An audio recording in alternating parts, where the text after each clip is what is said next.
cas celle que j'ai reçue, ne va contre une personne en tant que telle. Le président Gbagbo est le président élu de la Côte d'Ivoire. Jusqu'à ce qu'il y ait un autre, il est notre président. C'est lui qui représente la Côte d'Ivoire dans les instances internationales, etc., etc. Donc, de ce côté, il n'y a aucun problème.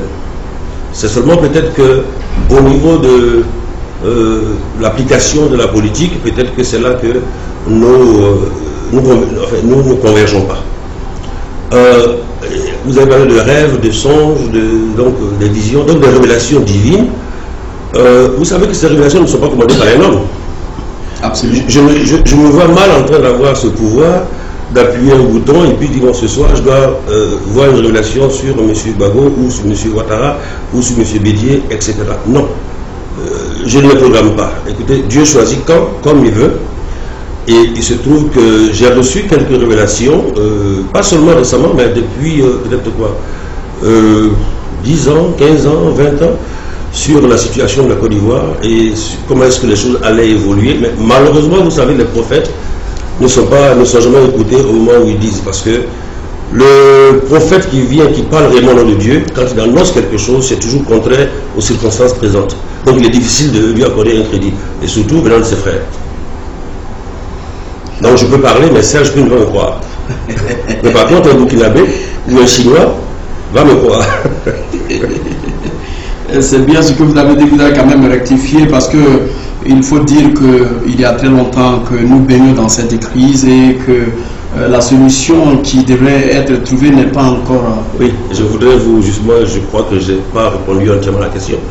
Les solutions, écoutez, les solutions sont d'abord spirituelles. Mais est-ce qu'on peut imposer la spiritualité à quelqu'un? Dieu même ne s'impose à personne.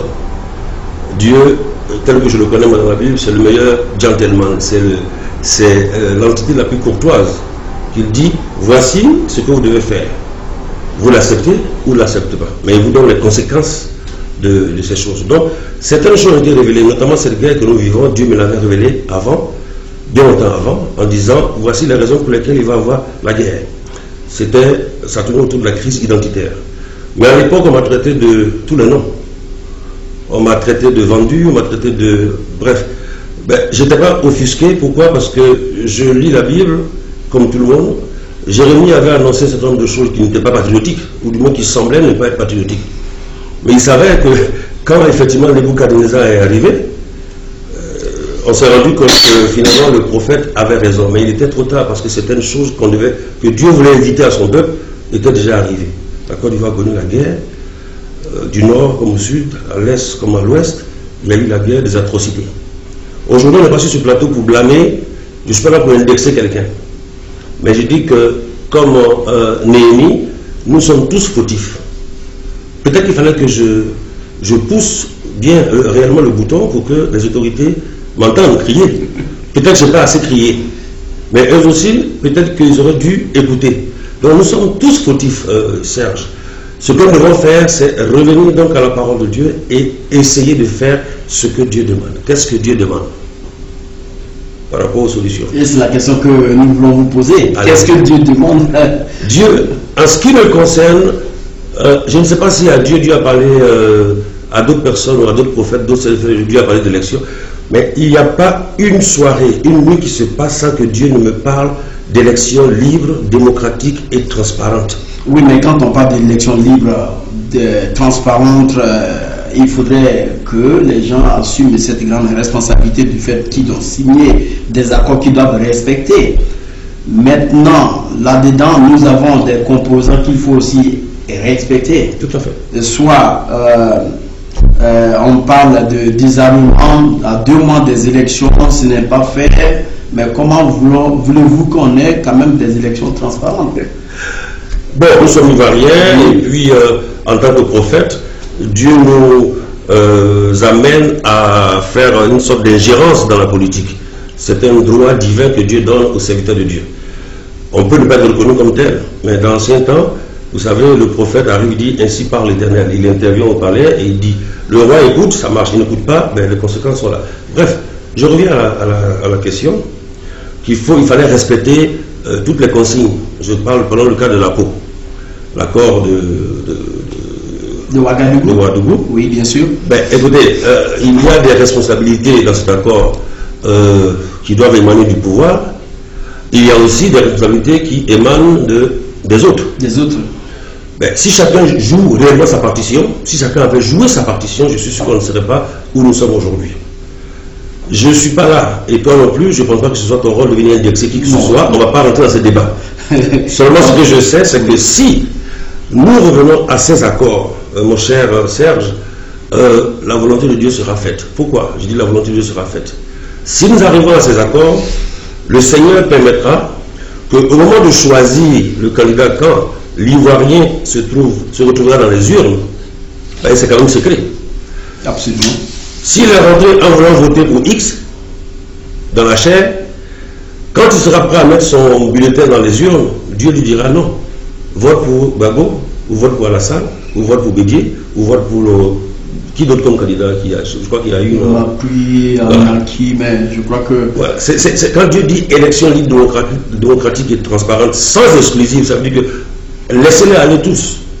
Le peuple souverain de Côte d'Ivoire choisira, sous l'inspiration du Saint-Esprit, donc de Dieu, celui ou celle qui peut être président.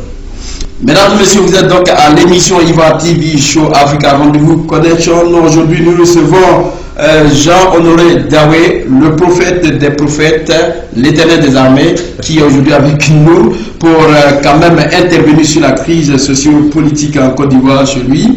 Il ne fait pas la politique, mais simplement, il ne fait que donner des conseils. Alors, si chacun de nous pouvait quand même jouer sa partition, je crois qu'on aurait pu vivre cette crise.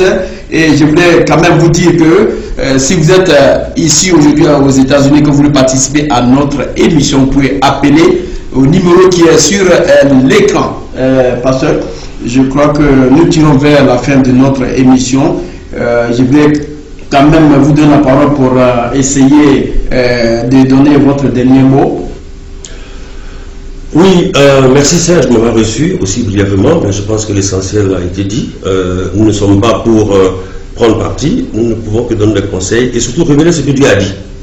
Donc mon souhait, et je regarde dans les yeux des Ivoiriens et de tous ceux qui sont concernés par les élections en Afrique, je souhaite que ces élections qui vont se passer se passent dans la transparence, parce que c'est ce que Dieu veut. Transparence, pourquoi? Parce que celui qui est battu, qu'il sache qu'il est battu. Celui qui a gagné, qui tend la main aussi à ceux qui ont été battus pour que tous les fils et toutes les filles de Côte d'Ivoire puissent, la main dans la main, aller rebâtir le pays qui a tant besoin. Le pays a besoin de Serge, qui est à Minnesota ici. Le pays a besoin de moi comme le pays a besoin de tout le monde. Absolument, parce que je compte être même parmi les candidats, après tous ces candidats qui sont en train de tramer la Côte d'Ivoire. Serge, tu as bien ma voix. Merci donc, Pasteur, pour être avec nous aujourd'hui. Mesdames et messieurs, Serge Niawa pour cette grande édition d'Ivoire TV Show qui reçoit le prophète, le grand prophète des prophètes, Honoré Jean Dawé, qui est avec nous. Je voulais vous dire merci de votre fidélité. Excellente soirée à tous. Nous allons revenir encore sur ce plateau pour avoir le prophète, pour nous dire encore plus. Prophète, merci d'être avec nous aujourd'hui et c'est ce que nous demandons. Vous êtes avec nous. Je crois que pour ceux qui regardent cette émission, c'est Serge Niawa pour l'émission Ivoire TV Show. Je vous retrouve la semaine prochaine dans une grande édition spéciale. Au revoir. Merci. Hallelujah Sanctuary Church is commissioned by God to make the power of Jesus Christ known to all. Come to know the healing power of Christ through Reverend Joe Logan. We offer a contemporary service with live music to feed your soul. Come feel the love of God at Hallelujah Sanctuary Church. For more information, please call 763-657-0726. Call today.